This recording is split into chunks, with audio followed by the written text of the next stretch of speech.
Chapter 12. Causation. Every cause has its effect, every effect has its cause, everything happens according to law. Chance is but a name for law not recognized. There are many planes of causation, but nothing escapes the law. The Kybalion. The great sixth Hermetic principle, the principle of cause and effect, embodies the truth that law pervades the universe, that nothing happens by chance, that chance is merely a term indicating cause existing but not recognized or perceived, that phenomena is continuous, without break or exception. The principle of cause and effect underlies all scientific thought, ancient and modern, and was enunciated by the Hermetic teachers in the earliest days. While many and varied disputes between the many schools of thought have since arisen, these disputes have been principally upon the details of the operations of the principle, and still more often upon the meaning of certain words. The underlying principle of cause and effect has been accepted as correct by practically all the thinkers of the world worthy of the name. To think otherwise would be to take the phenomena of the universe from the domain of law and order, and to relegate it to the control of the imaginary something which men have called chance. A little consideration will show anyone that there is in reality no such thing as pure chance.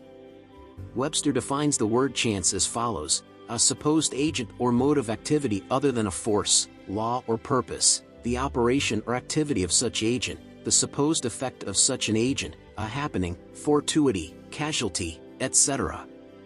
But a little consideration will show you that there can be no such agent as chance, in the sense of something outside of law, something outside of cause and effect. How could there be a something acting in the phenomenal universe, independent of the laws, order, and continuity of the latter? Such a something would be entirely independent of the orderly trend of the universe, and therefore superior to it. We can imagine nothing outside of the all being outside of the law, and that only because the all is the law in itself. There is no room in the universe for a something outside of and independent of law. The existence of such a something would render all natural laws ineffective, and would plunge the universe into chaotic disorder and lawlessness. A careful examination will show that what we call chance is merely an expression relating to obscure causes, causes that we cannot perceive, causes that we cannot understand. The word chance is derived from a word meaning the fall, as the falling of dice, the idea being that the fall of the dice, and many other happenings, are merely a happening unrelated to any cause. And this is the sense in which the term is generally employed.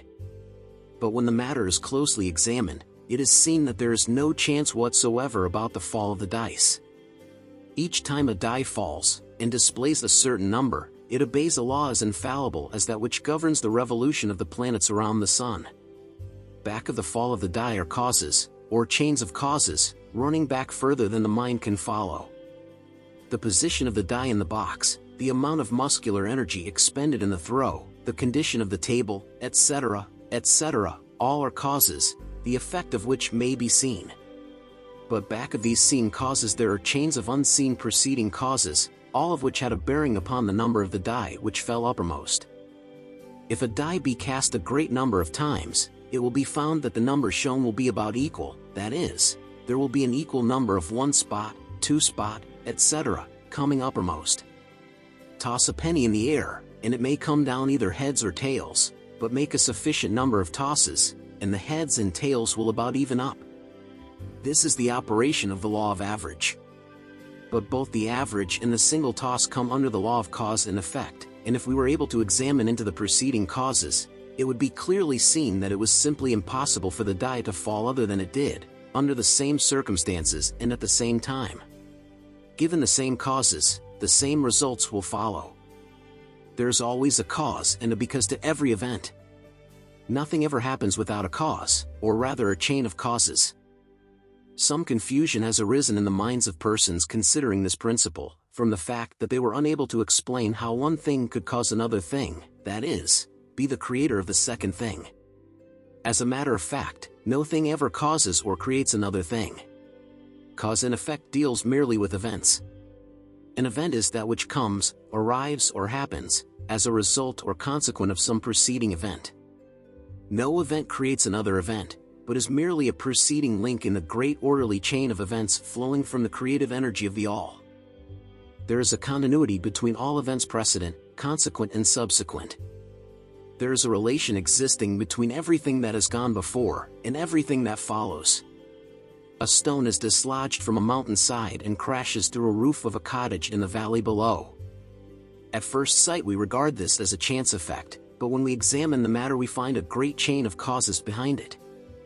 In the first place there was the rain which softened the earth supporting the stone and which allowed it to fall, then back of that was the influence of the sun, other rains, etc., which gradually disintegrated the piece of rock from a larger piece. Then there were the causes which led to the formation of the mountain, and its upheaval by convulsions of nature, and so on ad infinitum.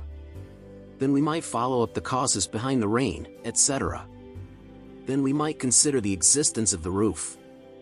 In short, we would soon find ourselves involved in a mesh of cause and effect, from which we would soon strive to extricate ourselves.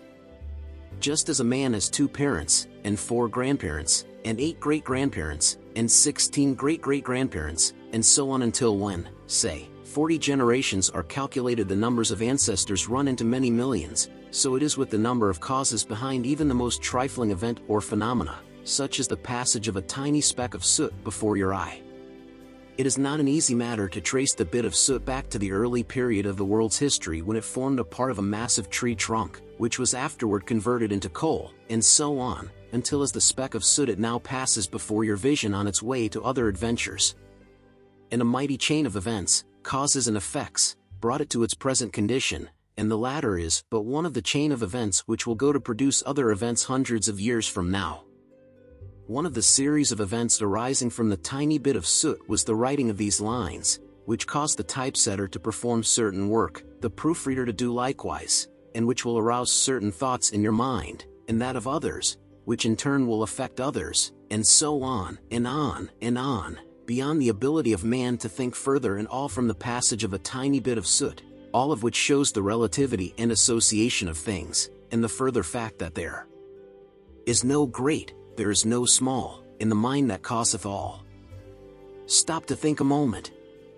If a certain man had not met a certain maid, away back in the dim period of the Stone Age, you who are now reading these lines would not now be here. And if, perhaps, the same couple had failed to meet, we who now write these lines would not now be here. And the very act of writing, on our part, and the act of reading, on yours, will affect not only the respective lives of yourself and ourselves, but will also have a direct, or indirect, effect upon many other people now living and who will live in the ages to come. Every thought we think, every act we perform, has its direct and indirect results which fit into the great chain of cause and effect. We do not wish to enter into a consideration of free will, or determinism, in this work, for various reasons. Among the many reasons, is the principal one that neither side of the controversy is entirely right. In fact, both sides are partially right, according to the Hermetic teachings. The principle of polarity shows that both are but half-truths, the opposing poles of truth. The teachings are that a man may be both free and yet bound by necessity, depending upon the meaning of the terms, and the height of truth from which the matter is examined. The ancient writers express the matter thus: the further the creation is from the center, the more it is bound, the nearer the center it reaches, the nearer free is it. The majority of people are more or less the slaves of heredity, environment, etc., and manifest very little freedom. They are swayed by the opinions, customs, and thoughts of the outside world, and also by their emotions, feelings, moods, etc. They manifest no mastery, worthy of the name. They indignantly repudiate this assertion, saying, "Why, I certainly am free to act and do as I please. I do just what I want to do," but they fail to explain whence arise the want to and as I please. What makes them want to do one thing in preference to another? What makes them please to do this, and not do that? Is there no because to their pleasing and wanting? The master can change these pleases and wants into others at the opposite end of the mental pole. He is able to will, instead of to will, because some feeling, mood, emotion, or environmental suggestion arouses a tendency or desire within him so to do. The majority of people are carried along like the falling stone, obedient to environment, outside influences, and internal moods, desires, etc., not to speak of the desires and wills of others stronger than themselves, heredity, environment, and suggestion, carrying them along without resistance on their part, or the exercise of the will. Moved like the pawns on the checkerboard of life, they play their parts and are laid aside after the game is over. But the masters, knowing the rules of the game, rise above the plane of material life, and placing themselves in touch with the higher powers of their nature, dominate their own moods, characters, qualities, and polarity, as well as the environment surrounding them, and thus become movers in the game, instead of pawns, causes instead of effects. The masters do not escape the causation of the higher planes, but fall in with the higher laws, and thus master circumstances on the lower plane. They thus form a conscious part of the law, instead of being mere blind instruments. While they serve on the higher planes, they rule on the material plane. But, on higher and on lower, the law is always in operation. There's no such things as chance. The blind goddess has been abolished by reason. We are able to see now, with eyes made clear by knowledge, that everything is governed by universal law, that the infinite number of laws are but manifestations of the one great law, the law which is the All. It is true indeed that not a sparrow drops unnoticed by the mind of the All, that even the hairs on our head are numbered, as the scriptures have said. There is nothing outside of law, nothing that happens contrary to it. And yet, do not make the mistake of supposing that man is but a blind automaton, far from that. The Hermetic teachings are that man may use law to overcome laws, and that the higher will always prevail against the lower, until at last he has reached the stage in which he seeks refuge in the law itself, and laughs the phenomenal laws to scorn. Are you able to grasp the inner meaning of this?